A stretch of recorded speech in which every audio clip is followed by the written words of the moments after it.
Hello friends, welcome back to my channel. तो next question देखते हैं। Cos square A plus cos square C equal to sine square B. तो triangle A B C क्या होगा? उसने कहा है कि हमारा जो ट्राइंगल है ये अगर इक्विलेटरल ट्राइंगल होगा, इक्विलेटर यानी समभुज, इसमें क्या होता है सारी साइड्स बराबर, ये तीनों साइड्स बराबर होंगे। मतलब ऐसा ट्राइंगल है तीनों ही साइड्स बराबर है। अगर तीनों ही साइड्स बराबर हैं तो तीनों एंगल्स भी बराबर होते हैं और 60 60 60 तीनों एंगल्स होते हैं। ठीक है, तो अगर ए बी सी की वैल्यू 60 60 60 रखते हो, इसमें सेटिस्फाई करा के देख लो।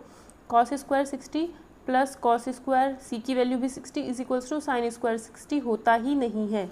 इसकी वैल्यू 3/4 आएगी, इसकी वैल्यू 1/2 आएगी, 1/4, और इसकी वैल्यू भी 1/4। तो ये दोनों चीज़ें बराबर नहीं है। तो अगर ए बी सी, मतलब इसने हमें ये दिया है तो हम ऑप्शन से चेक करते हैं। सबसे पहले इक्विलेटर मतलब तीनों एंगल बराबर रखने, 60 60 60। तो ए सी बी तीनों को 60 रख दिया, बराबर नहीं आ रहा है तो सी ऑप्शन तो बी ऑप्शन नहीं होगा।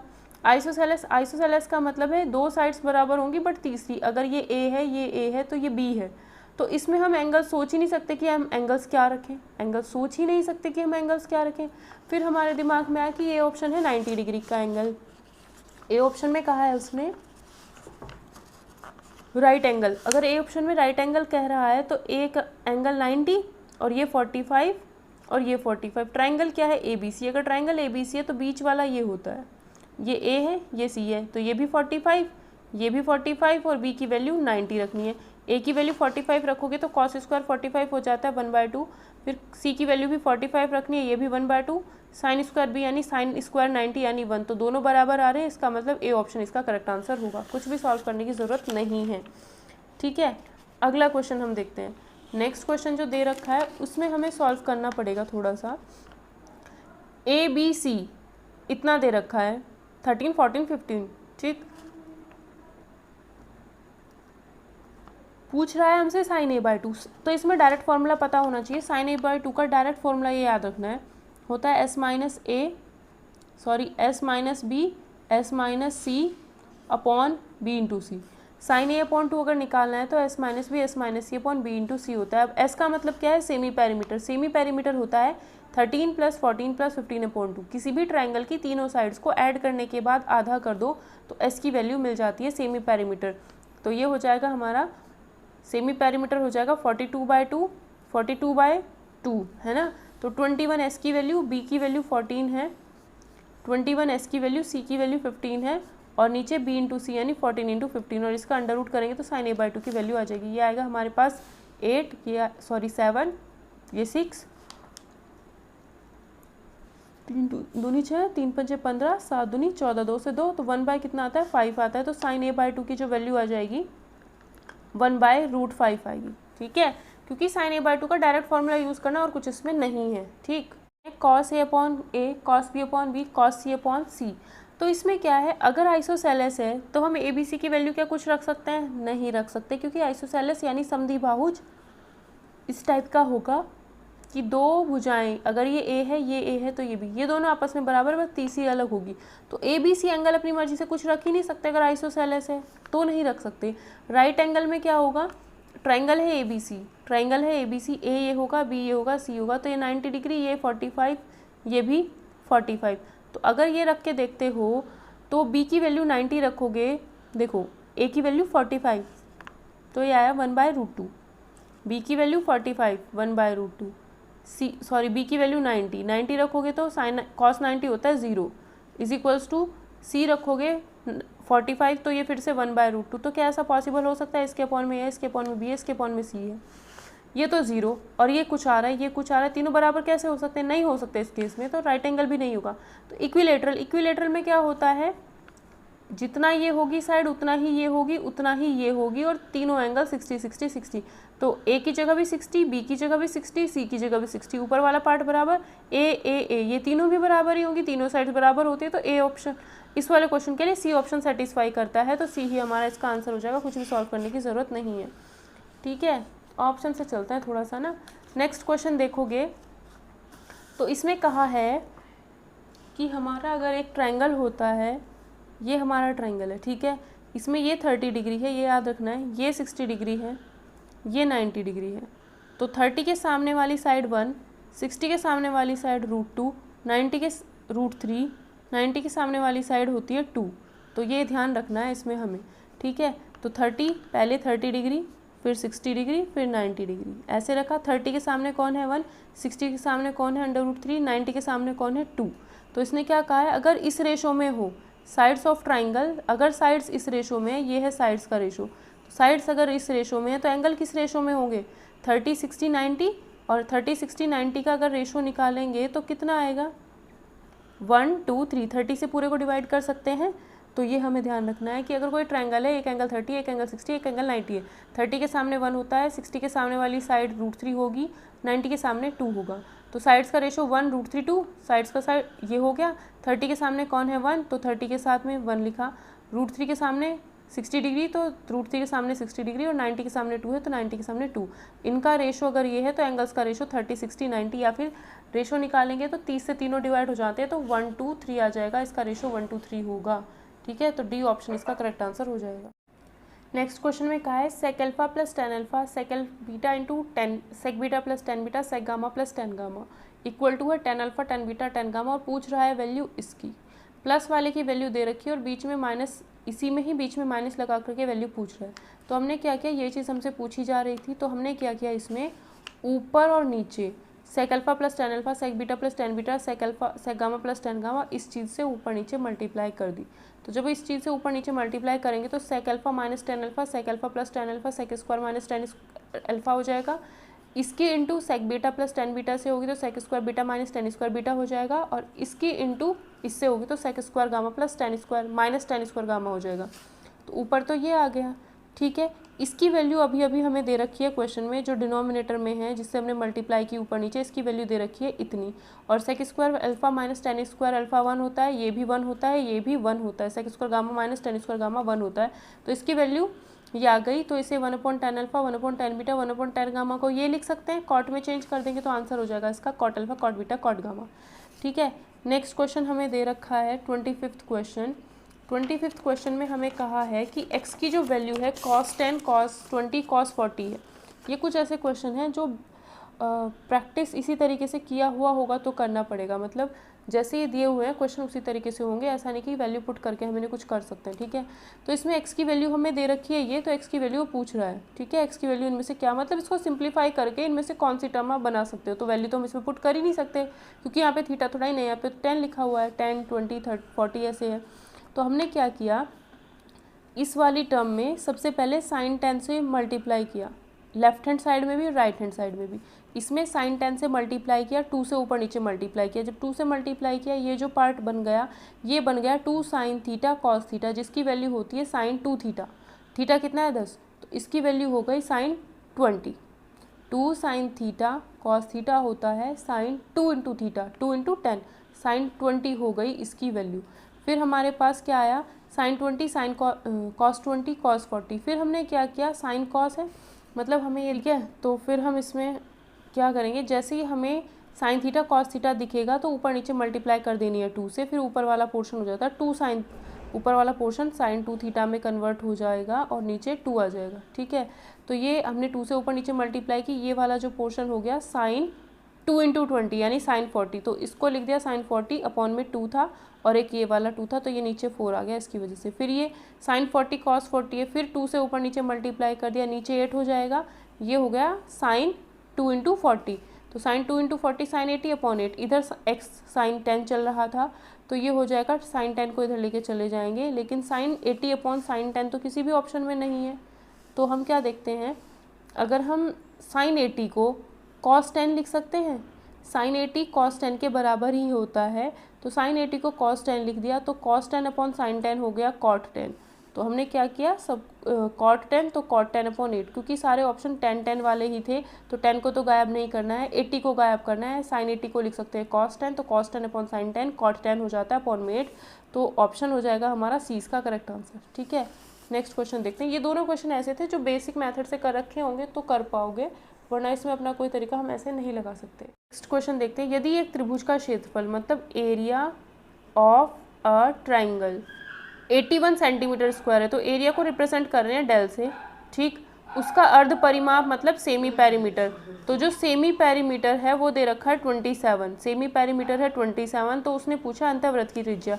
ये क्वेश्चन इस तरीके से होता है कि हमने ये ट्रायंगल बनाया है, इसके अंदर कोई सर्कल हमने बना दिया, यहाँ पर इसका सेंटर है, तो ये जो डिस्टेंस है, ये जो डिस्टेंस है, ये जो डिस्टेंस है, वो इसकी अंतःवृत्त की त्रिज्या। अंतःवृत्त मतलब अंदर बना हुआ जो सर्कल है उसकी रेडियस बतानी है। इन सर्कल की रेडियस, किसी ट्रायंगल के अंदर एक ऐसा सर्कल बनाओ जो तीनों साइड को टच करता है, तो उसकी जो सर्कल की रेडियस होती है वो हमें बतानी होती है। तो उसका फॉर्मूला डायरेक्ट होता है R equals to del by S. Del का मतलब हो गया area of the circle, area of the triangle. Del मतलब area of the triangle, semi perimeter यानी तीनों साइड्स की लेंथ को ऐड करके हाफ कर दो तो ये आ जाता है सेमी पेरीमीटर। ठीक है, तीनों साइड्स की लेंथ को ऐड करके हाफ कर दो, जो कि अर्ध परिमाप सेमी पेरीमीटर ऑलरेडी दिया हुआ है।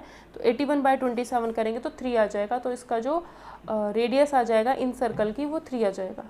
नेक्स्ट क्वेश्चन देखते हैं। नेक्स्ट क्वेश्चन में कहा है cot inverse x, sine cot inverse x, और ये हमें ऑप्शंस दे रखे हैं। तो हम इसे कैसे सॉल्व करेंगे? तो हमने क्या किया, कॉट इनवर्स एक्स को मान लिया 45। तो यहाँ से एक्स की वैल्यू हो जाएगी कॉट 45, यानी एक्स की वैल्यू 1। कब आई एक्स की वैल्यू 1?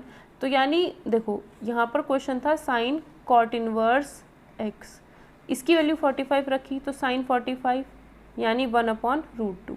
तो मतलब जो ये क्वेश्चन है इसका आंसर 1/√2 आना चाहिए। कब? जब x की वैल्यू 1 रखोगे, है ना। तो x की वैल्यू 1 रखो सारे ऑप्शंस में। इसमें जैसे ही आप 1 रखोगे तो डी ऑप्शन अकेला ही एक ऐसा ऑप्शन है जो 1/√2 देगा। ठीक है, तो सब में आप क्या कहते हैं x की जगह पे 1 रखना, डी ऑप्शन ही हमें 1/√2 देगा। तो डी ऑप्शन ही हमारा इसका करेक्ट आंसर हो जाएगा। क्वेश्चन हमें ये दे रखा है, इसमें कहा है इसका व्यापक हल यानी जनरल सॉल्यूशन बताना है। ठीक है, तो थीटा की वैल्यू अगर 90 रखोगे या फिर 90 का ऑड मल्टीपल 3π/2, 5π/2, तो उस पर तो tan थीटा डिफाइन ही नहीं होता है। ये थीटा है, यहाँ पर थीटा कर दिया, यहाँ पर अल्फा कर दिया। ठीक है, ये अल्फा ही है, ये एंगल सेम होना चाहिए। तो अगर हम अल्फा रख रहे हैं, tan अल्फा जो होता है ना, tan थीटा जो होता है वो थीटा इज इक्वल्स टू 90 पर डिफाइन ही नहीं होता, क्योंकि 90 यहाँ रखोगे तो ये नॉट डिफाइन वैल्यू देता है।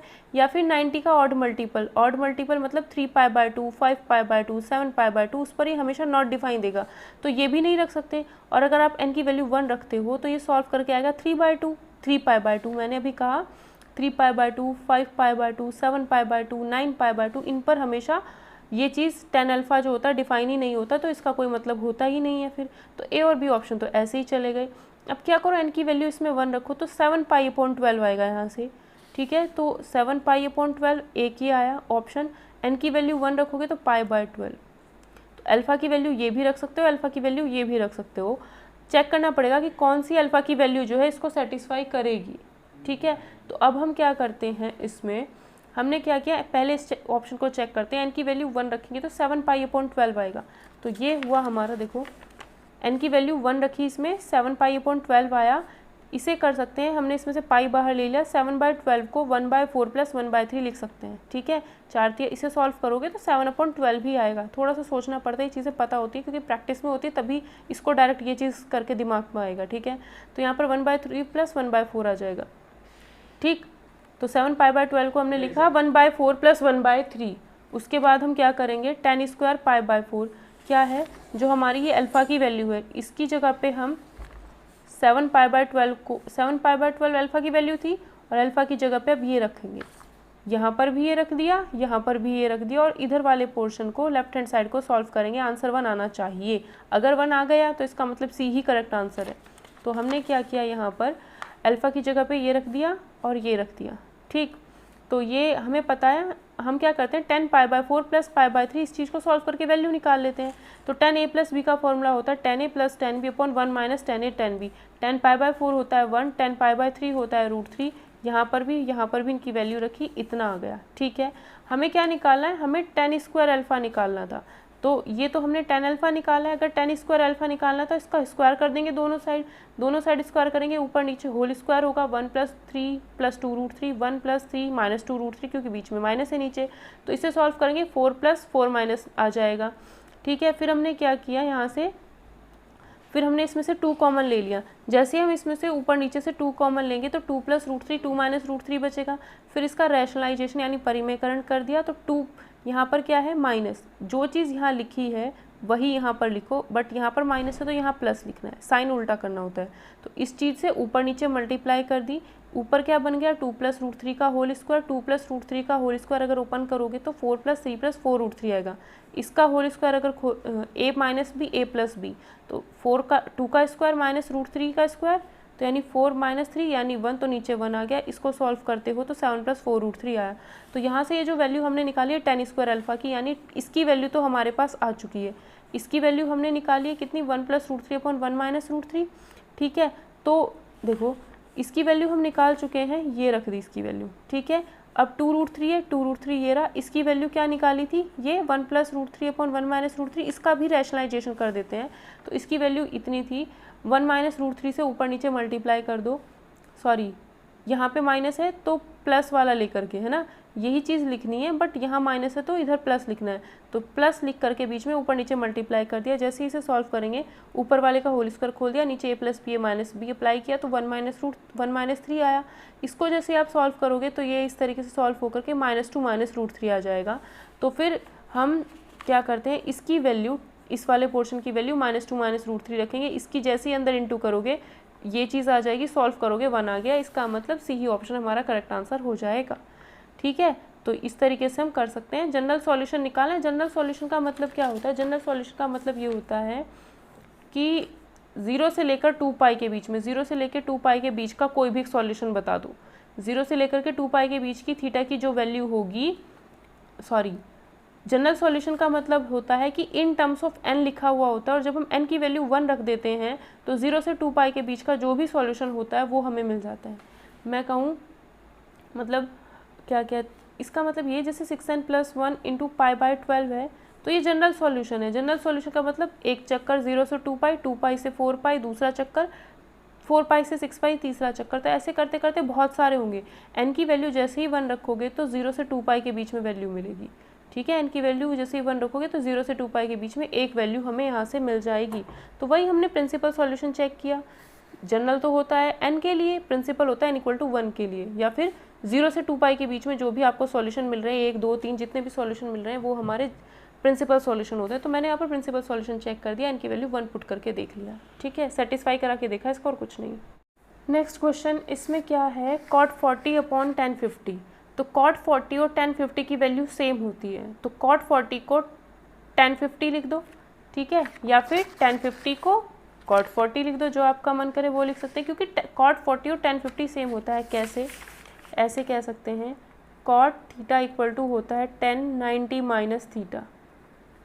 थीटा की जगह 40 रखोगे तो cot 40 = tan 50 आएगा। तो यानी इन दोनों की जब वैल्यू सेम है तो 1 - 1/2। ऐसे ही cos 35 और sin 35 की वैल्यू भी सेम ही होती है। क्यों, क्योंकि cos थीटा = होता है sin 90 - थीटा। तो थीटा की जगह पे 35 रखो तो cos 35 = sin थीटा की जगह 35 रखोगे, ये आएगा। यानी इन दोनों की वैल्यू सेम है, इन दोनों की वैल्यू सेम है, तो ये भी कट के 1 आ जाएगा, ये भी कट के 1 आ जाएगा। 1 - 1/2 आंसर हो जाएगा 1/2, डी ऑप्शन करेक्ट आंसर। ऐसे ध्यान रखना, जब भी अगर इन दोनों को ऐड करके 90 आ रहा है और 10 का cot का 10 में चेंज करते ही हैं जब 90 होता है, तो ये दोनों सेम वैल्यू देते हैं। साइन और कॉस को आपस में चेंज करते हैं जब भी 90 होता है फॉर्मूले में, और इन दोनों का सम 90 आ रहा है, तो इन दोनों की वैल्यू सेम होती है। ठीक है, ये ट्रिग्नोमेट्री मैंने अपनी क्लासेस में करा रखे हैं अच्छे से। सेम चीज़ यहाँ पर है। 12 और 78 को ऐड करके कितना आता है, 90। साइन का कॉस, कॉस का साइन, यानी इसको और इसकी वैल्यू सेम है, तो ये हो जाएगा sin² 12। ठीक, इसको लिख सकते हो sin 12। अब इसी तरीके से ये हो गया sin² 12। अब इसको cos² 12 लिख देंगे। क्यों, क्योंकि इसको cos 12 लिख सकते हो। इन दोनों को ऐड करके क्या आ रहा है, 90। साइन का cos, cos का साइन इंटरचेंज है। ठीक है, तो यानी इसको हम लिख सकते हैं sin² 12, इसको हम लिख सकते हैं cos² 12। या फिर इसको आप ऐसे देखो, अगर इसे समझना चाहते हो और अच्छे तरीके से, तो ऐसे कह सकते हैं हम, मतलब अगर समझ में ना आया हो, साइन थीटा होता है cos 90 - थीटा। तो होता क्या है, जब भी दो एंगल का सम 90 हो, जब भी दो एंगल्स का सम a + b 90 है, तो इस केस में sin a cos b हो जाता है हमारा sin² a। ठीक है, तो यही हमने यहाँ पर किया है। या सीधा ऐसे रखो, अगर यहाँ पर 12 रखोगे तो यहाँ पर 78 आएगा, तो यानी sin 12 और cos 78 बराबर होता है। तो यहाँ पर sin 12 रखो तो sin² 12, अब यहाँ पर cos 12 है, तो cos 12 is equals to sine 78 ही होता है, तो यहाँ पर भी हम cos 12 रख देंगे तो sine square plus cos square 1 हो जाता है। ठीक है, अब क्या है, इसकी मिनिमम वैल्यू पूछ रखी है, मैक्सिमम और मिनिमम। इसमें क्या होता है, अगर हमें कोई ऐसा फंक्शन दिया गया हो, जैसे ये दे रखा है साइन की power 2m theta plus cos की पावर 2n थीटा, अगर कोई ऐसा फंक्शन दिया जाए तो इसकी जो मिनिमम वैल्यू होती है वो हमें थीटा इक्वल टू 45 रखने पर मिलती है। मतलब यहाँ पर जो पावर हो वो इवन पावर, सम पावर होनी चाहिए। ये पावर जो हो वो इवन नंबर होना चाहिए, चाहे ये 2 हो, ये 4 हो, ये 6 हो, ये 8 हो, कुछ भी हो सकता है, बट ये दोनों पावर इवन होनी चाहिए साइन और कॉस में ही। तो अगर ऐसा फंक्शन मिलता है तो मिनिमम वैल्यू अगर फंक्शन की निकालते हैं तो थीटा इक्वल्स टू 45 रखते हैं, और मैक्सिमम वैल्यू हमेशा इसकी 1 होती है। मैक्सिमम वैल्यू हमेशा इसकी 1 होती है। तो जब हम इसमें मैक्सिमम वैल्यू इसकी 1 है, यानी जो ये वैल्यू होगी इसकी वो 1 से छोटी ही होगी, तो इस ऑप्शन में 1 से छोटी है एक ही वैल्यू, इस ऑप्शन में 1 से छोटी है एक ही वैल्यू। तो मिनिमम निकालने के लिए थीटा की जगह 45 रखोगे, थीटा की जगह जैसे ही 45 यहाँ पर रखोगे तो ये आ जाएगा साइन स्क्वायर 45 प्लस कॉस की पावर 445। साइन 45 की वैल्यू 1/√2 तो उसका स्क्वायर, प्लस कॉस 45 की वैल्यू 1/√2 ही होती है, उसकी पावर 4। ये आएगा 1/2, ये आएगा 1/4, तो इसे सॉल्व करोगे तो 3/4 आ जाएगा। तो इसकी जो a यानी इसकी मिनिमम वैल्यू हो जाएगी 3/4 और मैक्सिमम वैल्यू 1, तो रेंज हो जाएगी मिनिमम वैल्यू से मैक्सिमम वैल्यू यानी 3/4 से 1 के बीच की। नेक्स्ट क्वेश्चन देखते हैं। This is equals to x square plus 1/x square. X square plus 1/x square की जो मिनिमम वैल्यू होती है हमेशा 2 होती है। ठीक है, इसकी कम से कम जो वैल्यू होती है लेस देन इक्वल्स टू 2, क्योंकि अगर इसमें 0 रखोगे तो नॉट डिफाइंड, 1 रखोगे तो 2 मिलता है, तो कम से कम इसकी वैल्यू 2 होती है। तो मैंने एक लाइन बनाई इस फंक्शन के लिए, इसकी जो मिनिमम वैल्यू है इधर 2 लिखा, तो मिनिमम 2 मतलब 2 होगी और उससे आगे की वैल्यूज़ हो सकती हैं, है ना। 2 से पीछे तो कभी हो नहीं सकती इसकी वैल्यू 2 से कम ही हो सकती है।